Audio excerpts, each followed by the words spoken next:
नमरूद की बेटी का ईमान अफरोज वाक़या। बिस्मिल्लाहिर्रहमानिर्रहीम। अस्सलामुअलैकुम रहमतुल्लाहि व बरकातुहू। मैं हूँ जमील अहमद जामी। यकीनन तमाम तारीफ़ें अल्लाह के लिए हैं। हम उसी की तारीफ़ बयान करते हैं, उसी से मदद के तलबगार हैं। मैं गवाही देता हूँ कि अल्लाह के सिवा कोई भी माबूद बरहक नहीं।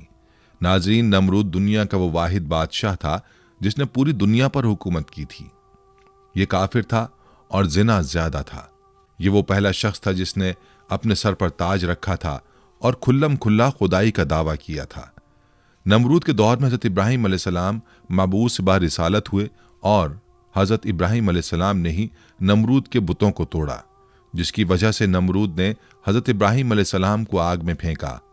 जब आग बहुक्म खुदा हज़रत इब्राहीम अलैहिस्सलाम के लिए गुलजार बन गई तो उस वक्त चंद गिने चुने लोगों में से नमरूद की बेटी भी आप पर ईमान ले आई। जब नमरूद को इसकी खबर मिली तो उसने अपनी बेटी के साथ क्या किया और नमरूद की आग में हज़रत इब्राहीम अलैहिस्सलाम के साथ कौन से वाक़यात पेश आए, ये आग कितने अरसे में तैयार की गई, खुदावंद मुताल ने छिपकली को मारने का हुक्म क्यों दिया और मेंढक को मारने से मना क्यों फरमाया, इसके साथ साथ आपको नमरूद का अंजाम भी बताएंगे। वीडियो में आगे चलने से पहले आपसे गुजारिश है कि वीडियो को स्किप किए बगैर आखिर तक जरूर देखिएगा, और अगर आप हमारे चैनल पर नए हैं तो सबसे पहले हमारे चैनल को सब्सक्राइब कर लें। नाजरीन, नमरूद बड़े तनतने का बादशाह था। सबसे पहले इसने अपने सर पर ताज शाही रखा और खुदाई का दावा किया। ये वलदुज जना था और इसकी मां ने जिना करा लिया था, जिससे नमरूद पैदा हुआ था। सल्तनत का कोई वारिस पैदा ना होगा तो बादशाहत खत्म हो जाएगी, लेकिन ये लड़का बड़ा होकर बहुत इकबालमंद हुआ और बहुत बड़ा बादशाह बन गया। मशहूर है कि पूरी दुनिया की बादशाही सिर्फ 4 ही शख्सों को मिली, जिनमें से 2 मोमिन थे और 2 काफिर। हज़रत सुलेमान अलैहिस्सलाम और हज़रत जुल्करनैन तो साहिब ईमान थे और नमरूद बख्त नसर ये दोनों काफिर थे। नमरूद ने अपनी सल्तनत भर में ये कानून नाफिज कर दिया था कि उसने खुराक की तमाम चीज़ों को अपनी तहवील में ले लिया था। सिर्फ उन्हीं लोगों को खुराक का सामान दिया करता था जो लोग उसकी खुदाई को तस्लीम करते थे। चुनाचे एक मरतबा हज़रत इब्राहीम अलैहिस्सलाम उसके दरबार में गल्ला लेने के लिए तशरीफ़ ले गए तो उस खबीस ने कहा कि पहले तुम मुझको अपना खुदा तस्लीम करो, तभी मैं तुमको गल्ला दूंगा। हज़रत इब्राहीम अलैहिस्सलाम ने भरे दरबार में अलल ऐलान फरमा दिया कि तू झूठा है और मैं सिर्फ एक खुदा का परस्तार हूँ जो वादहू ला शरीक लहू है। यह सुनकर नमरूद अपने आपे से बाहर हो गया और आपको दरबार से बाहर निकाल दिया और एक दाना भी नहीं दिया। आप और आपके चंद मुताबिईन जो मोमिन थे भूख की शिद्दत से परेशान होकर जाँ बल्ब हो गए। उस वक्त आप एक थैला लेकर एक टीले के पास तशरीफ ले गए और थैले में रेत भर कर लाए और खुदावंद कुद्दूस से दुआ मांगी तो वो रेत आटा बन गई और आपने उसको अपने मुताबिईन को खिलाया और खुद भी खाया। फिर नमरूद की दुश्मनी इस हद तक बढ़ गई कि उसने आपको आग में डलवा दिया, मगर वो आग आप पर गुले गुलजार बन गई और आप सलामती के साथ आग से बाहर निकल आए और अलल ऐलान नमरूद को झूठा कहकर खुदाए वाहदहू ला शरीक की तौहीद का चर्चा करने लगे। नमरूद ने आपके कलमा हक से तंग आकर एक दिन आपको अपने दरबार में बुलाया और मुकालमा बसूरत मनाजरा शुरू कर दिया। नमरूद: ए इब्राहिम, बताओ तुम्हारा रब कौन है जिसकी इबादत की तुम लोगों को दावत दे रहे हो? हज़रत इब्राहिम: ए नमरूद, मेरा रब वही है जो लोगों को जलाता और मारता है। नमरूद: ये तो मैं भी कर सकता हूँ। चुनाचा उस वक्त ने 2 कैदियों को जेल खाना से दरबार में बुलवाया। एक को मौत की सजा हो चुकी थी और दूसरा रिहा हो चुका था। नमरूद ने फांसी पाने वाले को तो छोड़ दिया और बेकसूर को फांसी दे दी और बोला कि देख लो, जो मुर्दा था मैंने उसको जला दिया और जो जिंदा था मैंने उसको मुर्दा कर दिया। हज़रत इब्राहीम अलैहिस्सलाम ने समझ लिया कि नमरूद बिल्कुल ही अहमक और निहायत ही घामड़ आदमी है, जो जलाने और मारने का मतलब ये समझ बैठा। इसलिए आपने उसके सामने एक दूसरी बहुत ही वाज़ेह और रोशन दलील पेश फरमाई। चुनाचे आपने फरमाया, ए नमरूद, मेरा रब वही है जो सूरज को मशरिक से निकालता है। अगर तो खुदा है तो एक दिन सूरज को मगरिब से निकाल दे। हज़रत इब्राहीम अलैहिस्सलाम की ये दलील सुनकर नमरूद मबहूत और हैरान रह गया और कुछ भी ना बोल सका। इस तरह यह मुनाजरा ख़त्म हो गया और हज़रत इब्राहीम अलैहिस्सलाम इस मुनाजरे में फ़तहमंद होकर दरबार से बाहर तशरीफ़ लाए और तौहीद इलाही का वाज अलल ऐलान फरमाना शुरू कर दिया। कुरान मजीद ने इस मुनाजरे की रुदाद इन लफ्ज़ों में बयान फरमाई कि ए महबूब, क्या तुमने न देखा था उसे जो इब्राहिम से झगड़ा उसके रब के बारे में इस पर कि अल्लाह ने उसे बादशाही दी, जबकि इब्राहिम ने कहा कि मेरा रब वो है कि जलाता है और मारता है। बोला, मैं जलाता और मारता हूं। इब्राहिम ने फरमाया, तो अल्लाह तो सूरज को लाता है पूरब से, तू पश्चिम से ले आ। तो होश उड़ गए काफिर के, और अल्लाह राह नहीं दिखलाता जालिमों को। हज़रत इब्राहिम अलैहिस्सलाम खुदाबंद की तौहीद के ऐलान पर पहाड़ की तरह कायम रहे, न कि नमरूद की बेशुमार फौजों से गायब हुए, न उसके जुल्म जबर से मरूब हुए, बल्कि उस जालिम ने आपको आग के शोलों में डलवा दिया। उस वक्त भी आपके पाए अज़्म इस्तक़लाल में बाल बराबर लग़ज़िश नहीं हुई और आप बराबर नाराए तौहीद बुलंद करते रहे। फिर उस बेरहम ने आप पर दाना पानी बंद कर दिया। इस पर भी आपके अज़्म इस्तक़ामत में जर्रा बराबर फर्क नहीं आया। फिर उसने आपको मनाजरे का चैलेंज दिया और दरबार शाही में तलब किया ताकि शाही रोब व दाब दिखाकर आप अलैहिस्सलाम को मरूब कर दे। लेकिन आपने बिल्कुल बेखौफ होकर मनाजरे का चैलेंज कबूल फरमा लिया और दरबार शाही में पहुंचकर ऐसी मजबूत और दंदान शिकन दलील पेश फरमाई कि नमरूद के होश उड़ गए और वो हक्का बक्का होकर लाजवाब और खामोश हो गया और भरे दरबार में उस कलमा हक की तजल्ली हो गई। बिलाखिर हजरत इब्राहिम अलैहिस्सलाम की सदाकत और हक्कानियत का परचम सर बुलंद हो गया और नमरूद एक मच्छर जैसी हकीर मखलूक से हलाक कर दिया गया। हजरत इब्राहिम अलैहिस्सलाम को आग में फेंकने का वाक़या मुफस्सिरीन ने इस तरह बयान किया है कि ईद के दिन कौम के लोगों ने हजरत इब्राहिम अलैहिस्सलाम को भी शहर से बाहर मेले में चलने की दावत दी, लेकिन उन्होंने तबीयत की खराबी का कहकर जाने से माजत कर ली। दरहकीकत वो ऐसे ही मौके की तलाश में थे। चुनाचे जब पूरी कौम मेले में शिरकत के लिए चली गई तो हजरत इब्राहिम अलैहिस्सलाम एक कुल्हाड़ा लेकर बुतखाने में दाखिल हुए। उनमें से अक्सर उनके बाप आजर के हाथों से तराशे हुए थे। हजरत इब्राहिम अलैहिस्सलाम बड़े देवता के हैकल में चले गए। कौम का सबसे मुकद्दस देवता बातिल खुदाओं का सरदार माना जाता था। हजरत इब्राहिम अलैहिस्सलाम ने देखा कि वहाँ मौजूद पत्थर और लकड़ी से बनाए गए देवताओं के सामने फल, खानों और मिठाइयों के ख्वान रखे हुए थे जो लोगों ने चढ़ावे के तौर पर नजर किए थे। हजरत इब्राहिम अलैहिस्सलाम ने उन मूर्तियों को मुखातिब करके कहा, ये सब तुम्हारे लिए रखा है, तुम खाते क्यों नहीं? हजरत इब्राहिम ने दोबारा फरमाया, मैं तुमसे मुखातिब हूँ, तुम मेरी बात क्यों नहीं सुनते, मेरी बात का जवाब क्यों नहीं देते? हजरत इब्राहिम अलैहिस्सलाम ने हथौड़े से उनको तोड़ दिया, लेकिन सिर्फ एक बुत को रहने दिया और उस बुत के कांधे पर कुल्हाड़ा रखकर चले गए। फिर रात गुजरने के बाद सुबह को जब नमरूदियों की वापसी हुई तो उन्होंने अपने बुतखाने में हशर का मंजर देखा। उनके खुदाओं के हशर नशर ने उनके पैरों तले जमीन निकाल दी। इस वाक़े की खबर सबसे पहले नमरूद को दी गई। नमरूद ने कहा कि जब किसी को देखा नहीं गया, क्यों कर किसी को सजा दी जा सकती है? इस पर उन लोगों ने जिन्होंने हजरत इब्राहिम अलैहिस्सलाम को ही कहते हुए सुना था, खुदा की कसम मैं तुम्हारे बुतों को ठीक कर दूंगा, नमरूद से कहा कि काम सिर्फ इब्राहिम का है। नमरूद ने कहा कि मैं सिर्फ तुम्हारे कहने पर सजा ना दूंगा, जरूरत है कि उसको गिरफ्तार करके सरेआम लाया जाए। चुनाचे उसने उनकी गिरफ्तारी का हुक्म दे दिया और हजरत इब्राहिम अलैहिस्सलाम को गिरफ्तार करके नमरूद के दरबार में हाजिर किया गया। दरबार लोगों से खचाखच भरा हुआ था। हजरत इब्राहिम अलैहिस्सलाम रोब और वक़ार के साथ दरबार में दाखिल हुए और शाही प्रोटोकॉल को नज़रअंदाज करते हुए नमरूद के सामने जा खड़े हुए। कुरान करीम में इस हवाले से फरमाया गया, तर्जुमा, कहने लगे, हमारे माबूदों के साथ ये सलूक किसने किया है? बेशक वो तो जालिमों में से है। लोगों ने कहा, हमने एक नौजवान को उनका जिक्र करते हुए सुना है, उसका नाम इब्राहिम है। वो बोले कि उसे लोगों के सामने लाओ ताकि वो गवाह रहें। जब इब्राहिम अलैहिस्सलाम आए तो उनसे कहा, क्या हमारे माबूदों के साथ ही काम तूने किया है? इब्राहिम अलैहिस्सलाम ने कहा कि ये काम उस बड़े बुत ने किया होगा। अगर ये बोलते हैं तो इनसे पूछ लो। वो सर नीचा करके बोले, तुम जानते हो कि ये बोल नहीं सकते। सूरह अंबिया आयत 58-65।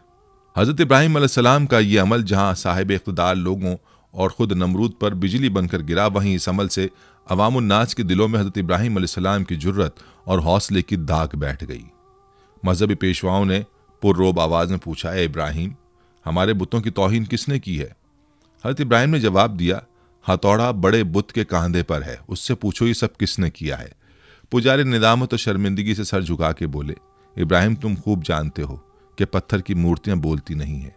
हजरत इब्राहिम ने फरमाया, जब ये बोलते नहीं, हरकत नहीं कर सकते, अपना दिफा नहीं कर सकते, तो तुम इनसे नफा पहुंचाने की उम्मीद क्यों रखते हो और नुकसान होने का अंदेशा क्यों करते हो? तुम पर अफसोस है कि तुम कायनात के मालिक अल्लाह को छोड़कर झूठे माबूदों को पूजते हो। क्या तुम अक्ल शऊर नहीं रखते? हजरत इब्राहिम अलैहिस्सलाम की तकरीर बुत परस्तों के अकायद पर ऐसी कारी ज़र्ब थी कि नमरूद ने अपनी खुद साख्ता खुदाई को जमीन बोस होते हुए देख लिया। नमरूद चालाक आदमी था। उसने हजरत इब्राहिम अलैहिस्सलाम से पूछा, ए इब्राहिम, तू अपने बाप दादा के दीन की मुखालफत क्यों करता है? तू उन मुकद्दस बुतों को माबूद मानने से क्यों मुनकिर है? हजरत इब्राहिम अलैहिस्सलाम ने फरमाया, अल्लाह ताला सारी कायनात के तन्हा मालिक हैं, हम सब उसकी मखलूक हैं। पत्थरों लकड़ियों से बनाए हुए बुत खुदा नहीं, ये तो अपनी सलामती और हिफाजत के लिए भी दूसरों के मोहताज हैं। परस्तिश के लायक वो हस्ती है जो किसी किस्म की एहतियाज नहीं रखती और तमाम मखलूक उसकी मोहताज है। यह सुनकर नमरूद बोला, अगर मेरे अलावा कोई रब है तो उसका ऐसा वस्फ बयान कर जिसकी कुदरत मुझ में ना हो। हज़रत इब्राहिम अलैहिस्सलाम ने फरमाया, मेरा रब मौत और हयात पर कादिर है। नमरूद बोला, जिंदगी और मौत तो मेरे कब्जे कुदरत में भी है। उसने एक कैदी को, जिसकी मौत की सजा का हुक्म हो चुका था, जान बख्शी कर दी और दरबार में मौजूद एक शख्स की गर्दन मारने का हुक्म सादिर कर दिया। हज़रत इब्राहिम अलैहिस्सलाम ने नमरूद से कहा, कायनात का हर जर्रा मेरे रब का मोहताज है। सूरज उसके हुक्म से हर रोज मशरिक से निकलता है और मगरिब में डूब जाता है। तो सूरज को मगरिब से निकाल कर दिखा। मजहबी पेशवाओं और बादशाह के अकायद की तकजीब ने ऐवान नमरूद में दरारें डाल दी। अरबाब इख्तिदार ने शोर गोगा बुलंद किया कि इब्राहिम हमारे देवताओं की तौहीन का मुर्तकिब हुआ है और बाप दादा के मजहब को झुटलाता है। उसकी सजा यह है कि उसे आग में फेंक दिया जाए। बुतों को तोड़ने का अमल नमरूद समेत पूरी कौम के लिए नाकाबिल माफी जुर्म था। लिहाजा फैसला किया गया कि हज़रत इब्राहिम अलैहिस्सलाम को आग में डाल दिया जाए ताकि आइंदा किसी को बुतों की बेहुरमती करने की हिम्मत ना हो। चुनाचे पूरी कौम लकड़ियां जमा करने के अमल में मसरूफ हो गई। यहां तक कि अगर कोई बीमार पड़ जाता या किसी का कोई काम ना होता तो वो मन्नत मानता कि अगर मुझे शिफा हो गई या मेरा काम मुकम्मल हो गया तो मैं इब्राहिम अलैहिस्सलाम को जलाने के लिए लकड़ियों का गट्ठा दूंगा। एक मुद्दत तक कौम लकड़ियां जमा करती रही।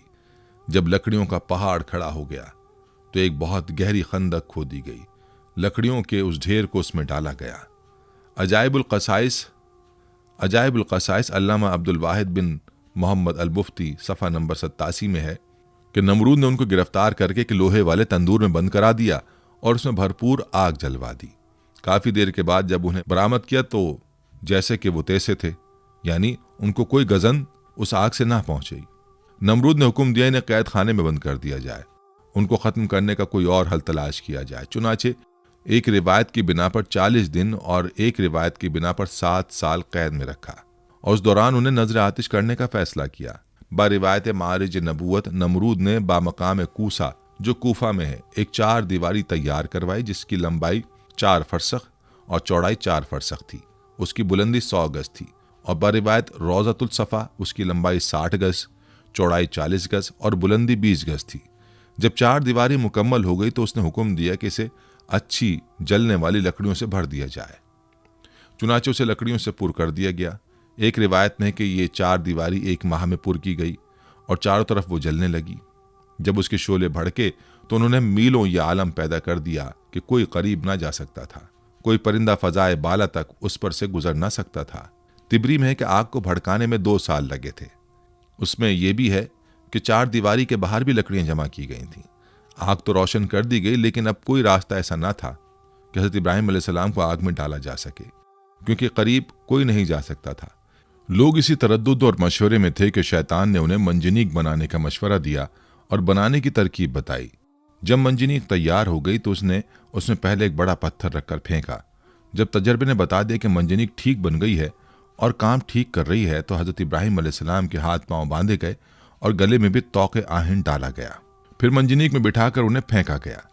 एक रिवायत में कि जब हाथ पांव बांधे गए तो हज़रत इब्राहिम अलैहिस्सलाम ने बारगाह खुदाबंदी में हाथ उठाकर कहा, ला इलाहा इल्ला अंता सुब्हानका रब्बुल आलमीन लकल हम्द व लकल मुल्क।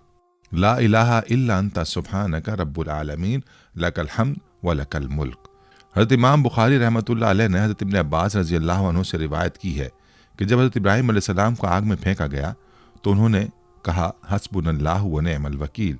तर्जुमा, हमें अल्लाह ही काफ़ी है और वो बेहतरीन कारसाज है। हज़रत अबू हुरैरा रज़ी अल्लाह अन्हु से मरवी है कि रसूल अकरम सल्लल्लाहु अलैहि वसल्लम ने फरमाया कि जब हज़रत इब्राहिम अलैहिस्सलाम को आग में डाला गया तो उन्होंने कहा, ऐ मेरा अल्लाह, तू आसमान में तन्हा और ज़मीन में तेरी इबादत करने वाला तन्हा है। एक रिवायत में कि उसी दौरान आसमान के मौजिज़ फरिश्ते बारगाह खुदाबंदी में हाजिर होकर अर्ज़ करने लगे कि मालिक, रुए ज़मीन पर एक इब्राहिम है जो तेरी वहदानियत की तबलीग कर रहे हैं। अब उन्हें भी नजर आतिश किया जा रहा है। हमारे मालिक तो उनको बचाने के लिए हमको हुक्म दे। हुक्म हुआ, जाओ, अगर इब्राहिम तुम्हारी मदद कबूल कर लें तो बेशक तुम उनकी इमदाद करो। वो फरिश्ते ज़मीन पर नाजिल हुए और हज़रत इब्राहिम अलैहिस्सलाम की खिदमत में मदद करने की ख्वाहिश की। हज़रत इब्राहिम अलैहिस्सलाम ने इमदाद कबूल करने से इनकार कर दिया। फिर वो फरिश्ते आए जो हवा और पानी पर मुतय्यन है। फरिश्ते हवा ने कहा कि आप कहें तो हम आंधी के जरिए इस आग को मुंतशिर कर दें। आपने फरमाया, मैं मौका इम्तहान में हूँ, मुझे तुम्हारी इमदाद की ज़रूरत नहीं है। फिर पानी वाला फरिश्ता आगे बढ़ा और उसने भी कहा कि अगर आप कहें तो पानी बरसाकर आग को बुझा दूं। इरशाद हुआ, ज़रूरत नहीं है। अलगर्ज हज़रत इब्राहिम अलैहिस्सलाम को मंजनीक में रखकर फेंका गया। वह हवा में उलटते पुलटते जा रहे थे कि हज़रत जिब्रील अलैहिस्सलाम ने बढ़कर इस्तकबाल किया और उनसे मुलाकात करके कहा, इब्राहिम, तुम्हें कोई हाजत है? फरमाया, बेशक है, लेकिन तुमसे नहीं।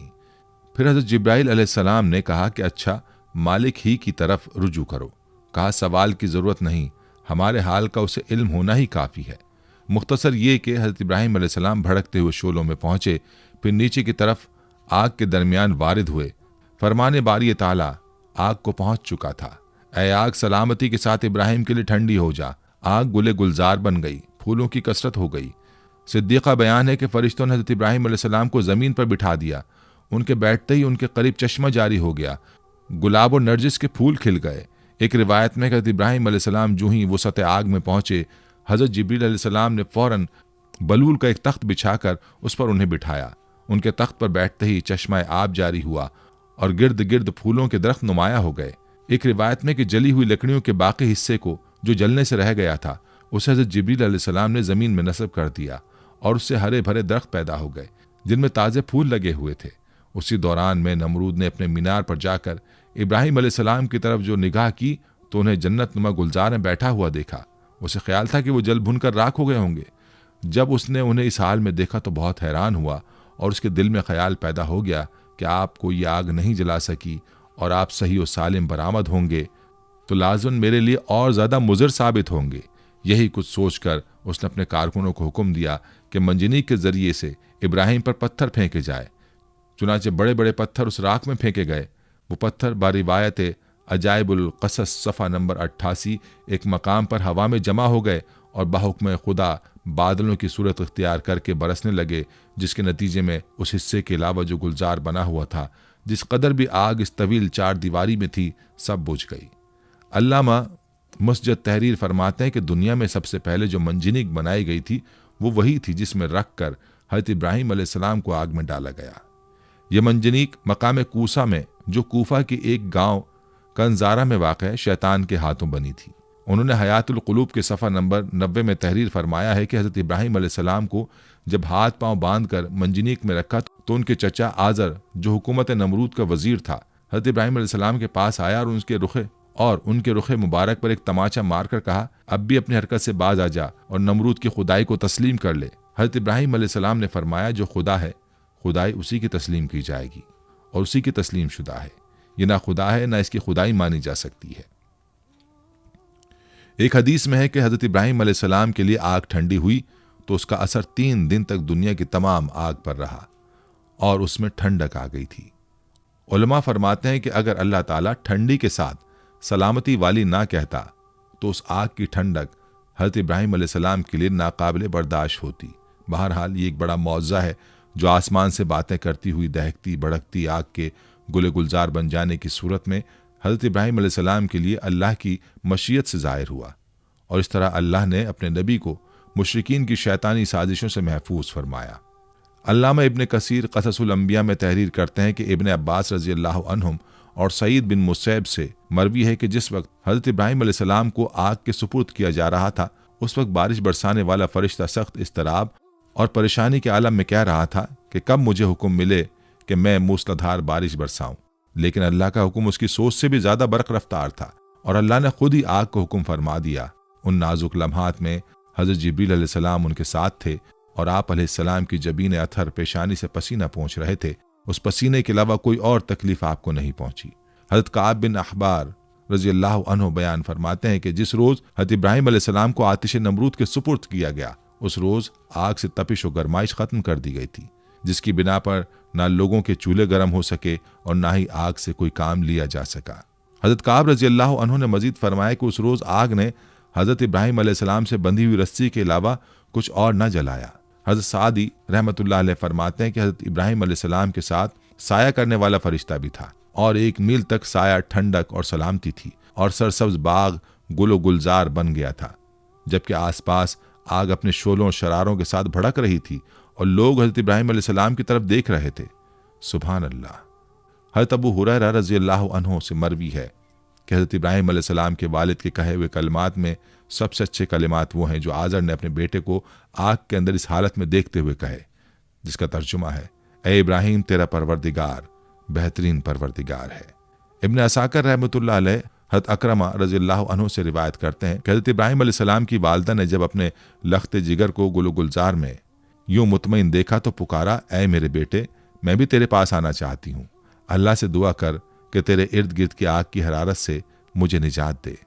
तो हज़रत इब्राहीम अलैहिस्सलाम ने अर्ज़ किया, जी अम्मा। फिर आपकी वालिदा हज़रत इब्राहीम अलैहिस्सलाम की जानिब चलीं और आग ने उन्हें कुछ ना कहा।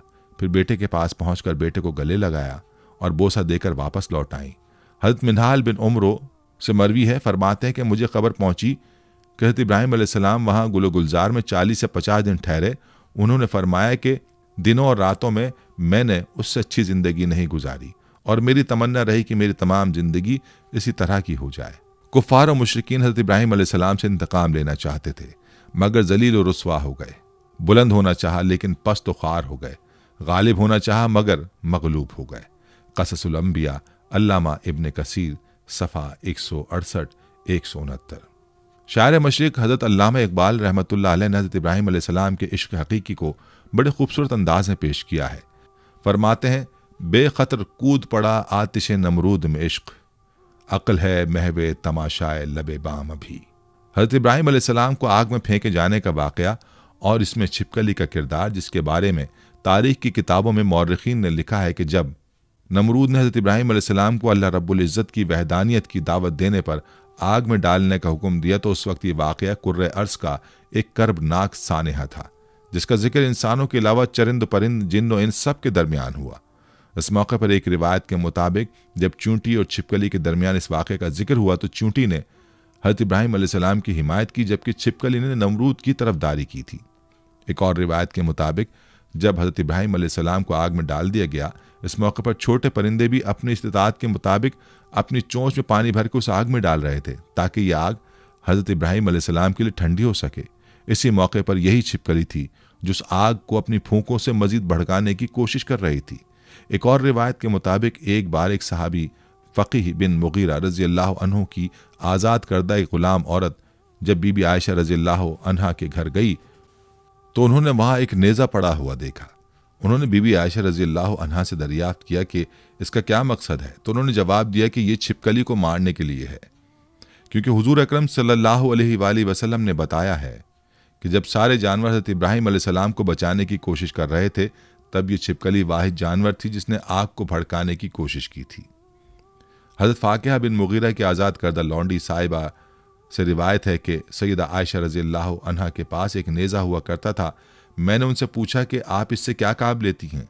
फरमाया कि हम इससे छिपकलियाँ मारते हैं, क्योंकि हमें अल्लाह के नबी सल्लल्लाहु अलैहि वसल्लम ने बताया है कि जब हज़रत इब्राहीम अलैहिस्सलाम को आग में डाला गया तो ज़मीन के सब जानवर आग बुझाने में मसरूफ़ थे सिवाय छिपकली के।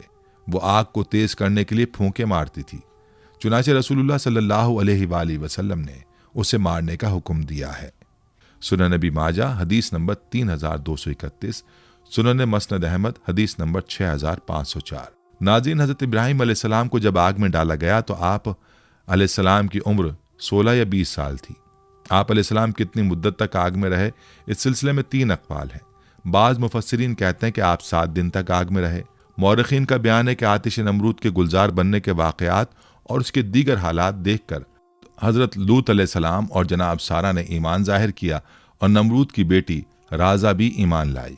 हज़रत लूत अलैहिस्सलाम हज़रत इब्राहीम अलैहिस्सलाम के चचाजाद भाई थे और जनाब सारा चचाजाद बहन थी।